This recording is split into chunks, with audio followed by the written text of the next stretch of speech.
Thanks for joining us today. I'm Cody Holyoke. There was a lot on the line in Kansas this election day, which is why today we are focused solely on the highly contested race for governor. The latest poll from a little more than a month ago shows incumbent Democrat Laura Kelly with a slight lead over her Republican challenger, State Attorney General Derek Schmidt, though he is within the margin of error. So this is a statistical dead heat with a lot of undecided still in play. That means knowing where the candidates stand on the issues is critical moving into November.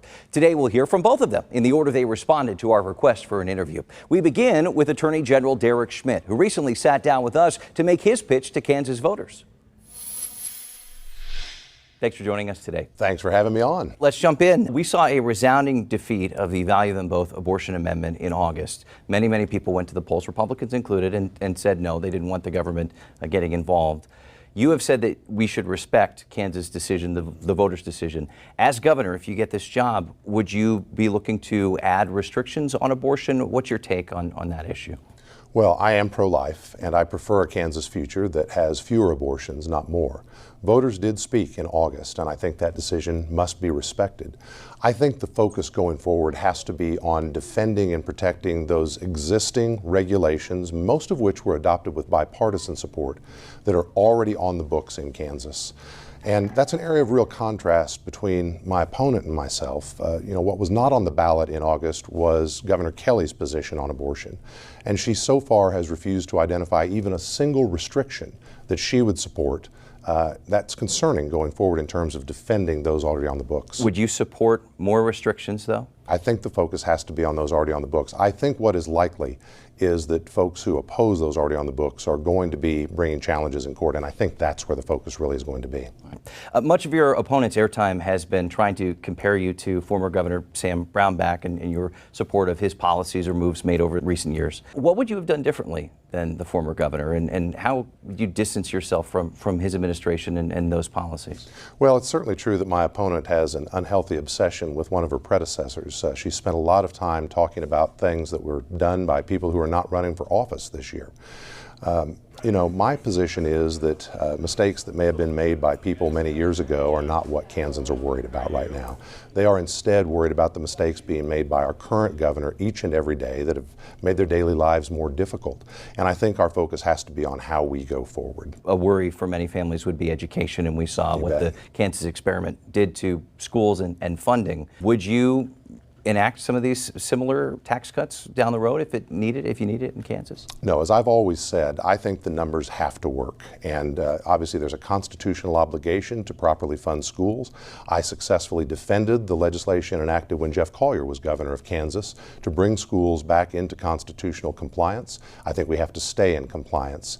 The challenge going forward is, now that we are in compliance, what can we do to better support kids and families and empower parents and put kids first? So much damage was done to so many of our children by the decision to lock them out of their classrooms. I talk to parents each and every day whose kids are still suffering the consequences of those decisions, mental health interventions, lowered student performance, kids who have chosen to leave the public school system because their parents became so frustrated with some of the misguided government policies during the lockdowns. And so I think that has to be our focus. Let's talk about that a little bit, because you've really blasted your opponent for shutting the schools down, for instituting in-person learning or supporting those plans.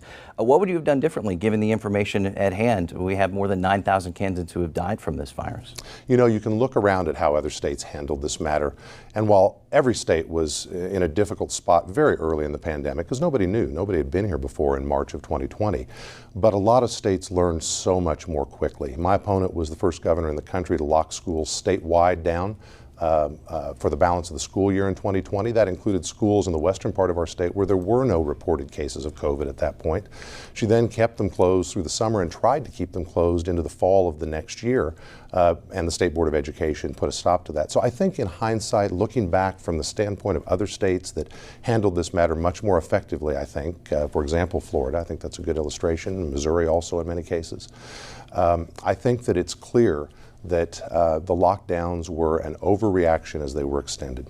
Let's talk about a national campaign issue that your campaign has made very much a Kansas issue, and that is transgender athletes in women and girls sports. We've seen your campaign and other groups supporting your campaign run many ads on this.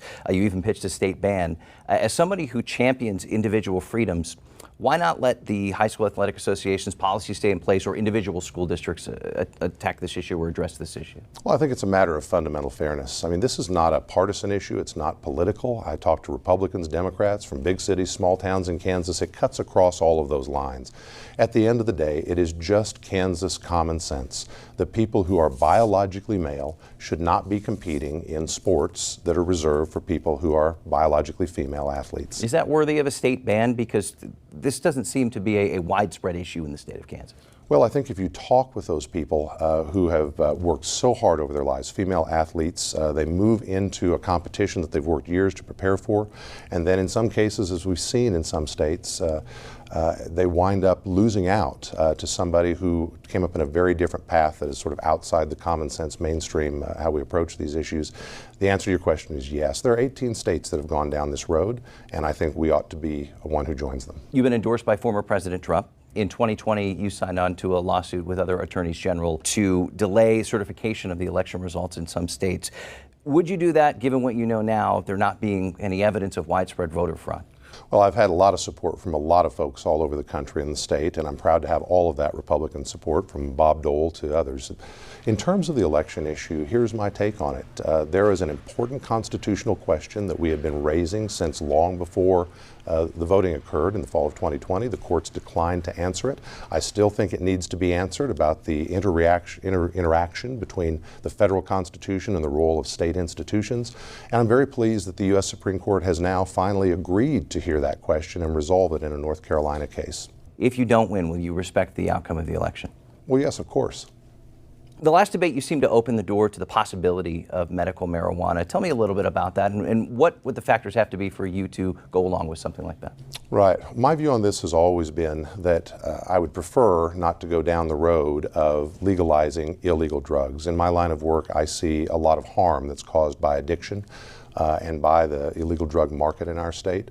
I recognize that mores are changing, and that in particular with respect to a very narrow slice of individuals, veterans with PTSD, for example, kids with seizure disorders, late-stage cancer patients, that there is widespread public support for allowing bona fide doctors to prescribe this sort of intervention as they would any other controlled substance. And so I think the challenge is, how do we allow that to happen, because public opinion will ultimately make this decision, without flinging open the door so that Kansas begins to look more like a Colorado or an Oklahoma, where that really was just a camel's nose for recreational use, which I strongly oppose. So my view is, I think we can have that conversation if that's where our legislature wants to go. I think it's essential that law enforcement be meaningfully at the table for that, because they're the people on the front lines who deal with the consequences of the illicit trade in narcotics on our streets every day. And I think we see how we can get that done. All right, Attorney General Derek Schmidt, thanks for your time. Thank you very much. Appreciate it.